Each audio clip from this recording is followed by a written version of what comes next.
আমি কইছি কেউ কথা কই আমি দেখি নাই মই বন্ধ হয়ে গেছে যে বিজেপি সব আমি কইছি উঠান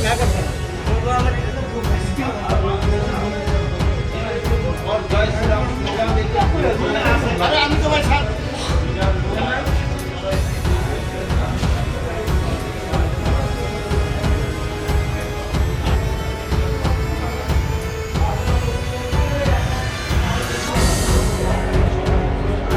মাইরো মেলে আপনারা সবাই লাস্টে তো সবাই লাস্টে আমরা কেউ নাই সব উড়াইছি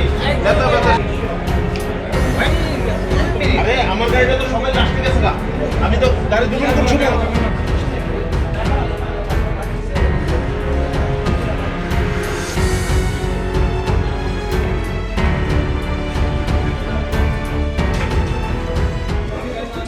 আমরা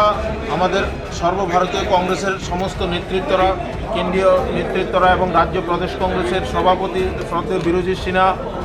বিধায়ক গোপাল চন্দ্র রায় এবং বামফ্রন্টের বিধায়ক জিতেন চৌধুরী সহ বামফ্রন্টেরও নেতৃবর্গ এবং সর্বভারতীয় আমাদের এমপি খালেক সাহেব সহ সমস্ত নেতৃত্বরা আমরা আজকে বিভিন্ন জায়গায় আমরা পরিদর্শনে গিয়েছিলাম নির্বাচনোত্তর যে সন্ত্রাস হয়েছে সেই সন্ত্রাসগুলি আমরা পরিদর্শনে গিয়েছিলাম আমরা যখন বিশালগড়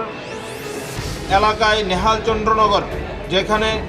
20টি দোকান পুরা গিয়েছিল আমরা ওই জায়গায় গিয়েছিলাম যাওয়ার পর আমরা গিয়ে যখন ওই জায়গায় পরিদর্শন করতে গিয়েছি তখন চারিদিক থেকে কম করে 500-700 হারমাত বাহিনীরা আমাদেরকে ঘিরে ফেলে আমাদের সঙ্গে এসকর্ট ছিল কিন্তু এসকর্টও নীরব ভূমিকা পালন করে এরকম মুহূর্তে আমাদের সবার উপর আক্রমণ করে সমস্ত গাড়িগুলি ভেঙে দেওয়া হয়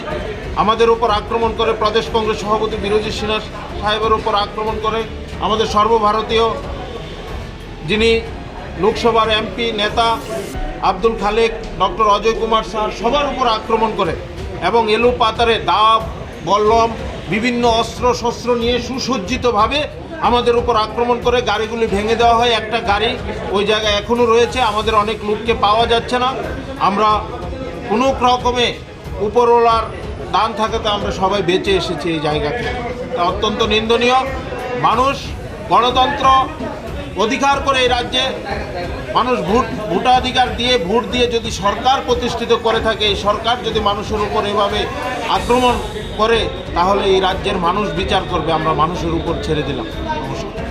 তারা জয় শ্রীরাম বলে বিজেপির আপনারা তো জানেন জয় শ্রীরাম বলে যারা আসে ওরা জয় শ্রীরাম স্লোগান দিয়েই আমাদের উপর আক্রমণ করেছে আমাদের সকলের উপর আক্রমণ করেছে আমাদের কেন্দ্রীয় নেতৃত্বের উপর আক্রমণ করেছে এবং ভারত মাতা কি জয় বলে ওরা ভারত মাতার সন্তান আমরা আমাদের উপর আক্রমণ করেছি এই হচ্ছে এই রাজ্যের অবস্থা আহত হয়েছে আমাদের অনেকেই আহত হয়েছে আমাদের আব্দুল খালেক সাহেব ও আহত হয়েছে আমার পিজিও আহত হয়েছে আমার সিকিউরিটি যারা ছিল ওরাও আঘাত পেয়েছে আমরাও অল্প বিস্তর সবাই আহত হয়েছি গাড়ি সবগুলোই ভেঙেছে মোটামুটি একটা গাড়িতে এখনও ওই জায়গায় রয়েছে এখনও আমরা সঠিকভাবে তথ্য বলতে পারছি না কী হয়েছে না হয়েছে ওই জায়গায় গাড়ি রয়েছে আরে মাইরো মেলে আপনারা সবাই লাস্টে তো সবাই লাস্টে আমরা কেউ নাই সব উড়াইছি আরে আমার গাড়িটা তো সবাই লাস্টে গেছে না আমি তো গাড়ি দুজন করছি না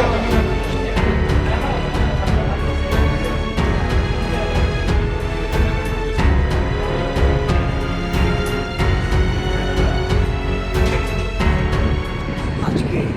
আমাদের পার্লামেন্টারি টিম আগরতলায় আসে এবং 8 জনের 3টা ভাগে 3টা টিমে সারা রাজ্যে যে নির্বাচনোত্তর সন্ত্রাসে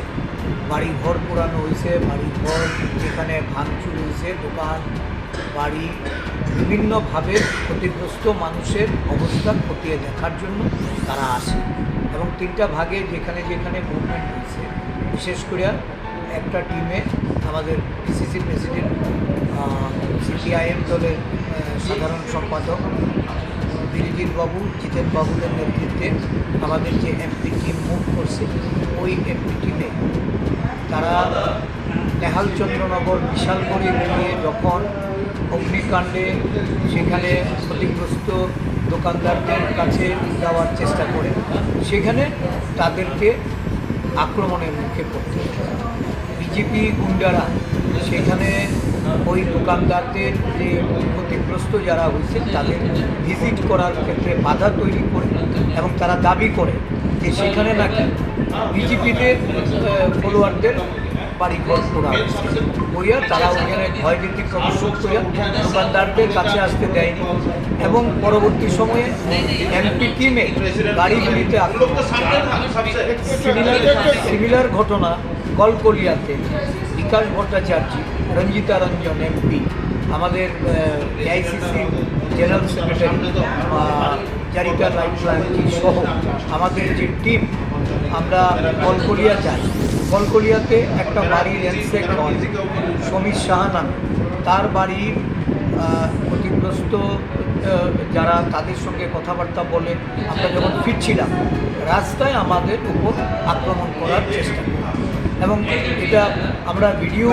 ফটোগ্রাফি করে আমরা এটা পাঠিয়েছি।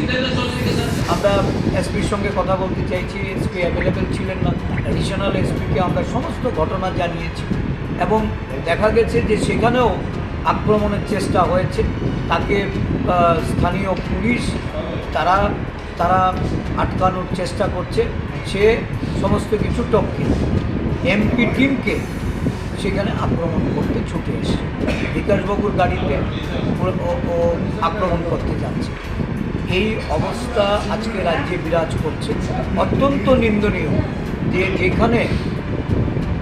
নরেন্দ্র মোদীজি এসে এখানে শপথ গ্রহণ করান, গণতন্ত্রের কথা বলে, অথচ এই রাজ্যে এমন একটা অগণতান্ত্রিক পরিবেশ যেখানে সংসদীয় দলের উপর আজকে আক্রমণ আসছে। সাধারণ মানুষের কী দুরবস্থা। এখানে বিরোধী রাজনৈতিক দলগুলির গণতান্ত্রিক অধিকার সম্পূর্ণভাবে পর্যদস্ত। আজকে রাজ্যবাসী কি দেখছে তাদের এই নগ্ন বিচরণ। বিজয় উৎসবের নামে অকাতরে সাধারণ গরিব মানুষ থেকে আরম্ভ করে একটা বিরাট অংশের মানুষকে চাঁদা ধরিয়ে দেওয়া হচ্ছে, মানি এক্সটর্ট করা হচ্ছে নানাভাবে। এই ঘটনাগুলি প্রশাসনের নজরে আসলেও প্রশাসন কোনো ব্যবস্থা নিতে পারছে না। রাজ্যের মুখ্যমন্ত্রী বলছেন শান্তি বিরাজ করছে, রাজ্যের মুখ্যমন্ত্রী বলছেন পদক্ষেপ গ্রহণ করা হবে দলমত নির্বিশেষে, কিন্তু মিথ্যা মামলা দিয়ে বিরোধী দলের রাজনৈতিক কর্মীদের নেতৃত্বকে হেনস্থা করা হচ্ছে। এই পরিস্থিতি রাজ্যে চলছে। এর থেকে উত্তরণের জন্য আমরা আজকে ফিরে এসে সবাই আবার বসছি। আমরা আগামী দিনের কর্মসূচি